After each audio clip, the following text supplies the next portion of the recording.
بسم اللہ الرحمن الرحیم۔ السلام علیکم دوستو، کیسے ہیں آپ سب لوگ؟ امید کرتا ہوں بالکل ٹھیک ٹھاک ہوں گے۔ میں ہوں آپ کا دوست اور ہوسٹ نعمان علی، اور آپ دیکھ رہے ہیں ڈاکٹر نعمان علی حمزہ یوٹیوب چینل۔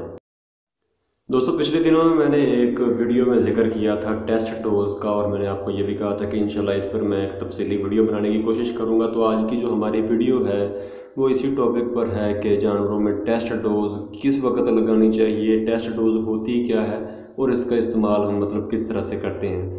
تو دوستو، بغیر وقت ضائع کیے چلتے ہیں ویڈیو کی طرف۔ لیکن ویڈیو سٹارٹ کرنے سے پہلے میری تمام دوستوں سے گزارش ہے کہ اگر ابھی تک آپ لوگوں نے میرے چینل کو سبسکرائب نہیں کیا تو کائنڈلی میرے چینل کو سبسکرائب کر لیجئے، اور ساتھ میں بنے گھنٹی کے نشان کو دبا دیجئے، تاکہ میری آنے والی ہر نئی ویڈیو اپڈیٹ کوئی بھی جو ہو وہ آپ کو سب سے پہلے مل سکے۔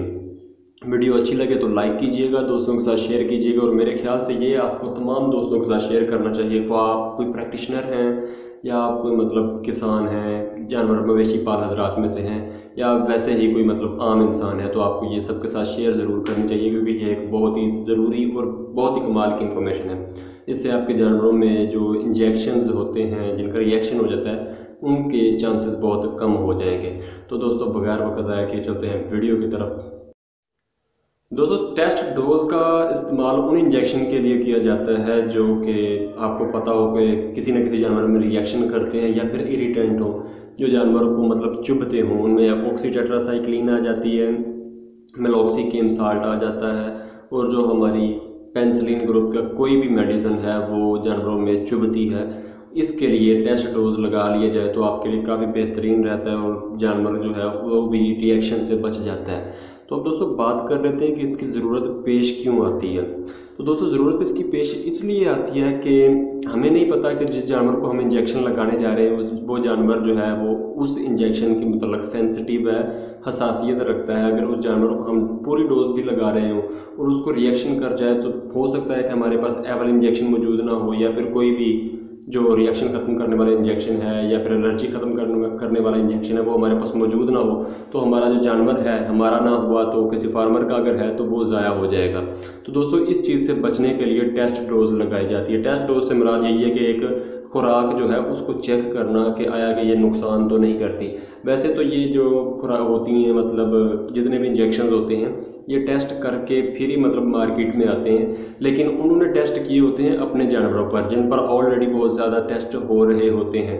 لیکن ہمارے جانور جو ہوتے ہیں ان میں سے کچھ ایسے جانور ہوتے ہیں جن کو پہلے کبھی انجیکشن بیچاروں کو لگا ہی نہیں ہوتا۔ تو میری جو ریکمنڈیشن ہے سب سے پہلے کہ آپ اس جانور میں ٹیسٹ ڈوز کا استعمال ضرور کریں جس جانور کو آپ پہلے کبھی انجیکشن نہیں لگوایا، یا پھر جو انجیکشن آپ لگانے جا رہے ہیں وہ انجیکشن آپ نے پہلے کبھی اپنے جانوروں میں استعمال نہیں کروایا، تو آپ ان جانوروں میں ٹیسٹ ڈوز کا استعمال ضرور کریں۔ اب دوستو، بات کر لیتے ہیں کہ ٹیسٹ ڈوز لگائی کس طرح سے جاتی ہے۔ ٹیسٹ ڈوز دوستو لگانے کا طریقہ کار یہ ہے کہ اگر آپ ایک لارج اینیمل ہے جو جس کا وزن 20 من 15 من سے جس کا اوپر وزن ہے، اس کو مثال کے طور پر اس کی ڈوز بنتی ہے پینسینیلے کی 20 ml، تو آپ اس کو 3 سے 4 ml انجیکشن لگا کر چیک کریں کہ آیا کہ انجیکشن لگانے سے اس کو کسی قسم کی اریٹیشن، کسی قسم کی جس جگہ پر انجیکشن لگاؤ وہاں پر کوئی سوجن، یا پھر آپ کو ریئیکشن والے جو آثار ہوتے ہیں وہ تو نہیں اس میں آ رہے۔ اگر نہیں آ رہا تو وہ آپ کہہ سکتے ہیں کہ اس جانور میں یہ انجیکشن سیف ہے، اور آپ اس کو جتنا مرضی چاہیں استعمال کروا سکتے ہیں۔ جس طرح کی بیماری ہوگی اس کے حساب سے ہی آپ اس کو استعمال کروا سکتے ہیں۔ اس سے انشاءاللہ آپ کا جانور جو ہوگا اس کو کم از کم انجیکشن ریئیکٹ نہیں کرے گا۔ ہمارا اس میں پرابلم صرف یہی ہے کہ ہمیں تھوڑا سا وقت دینا پڑتا ہے، 10 سے 15 منٹ ہمیں اضافی دینے پڑتے ہیں۔ ہمارا جو کسان ہے اس کے پاس بھی وقت نہیں ہوتا، اور ہمارے پریکٹیشنر کے پاس بھی وقت نہیں ہوتا۔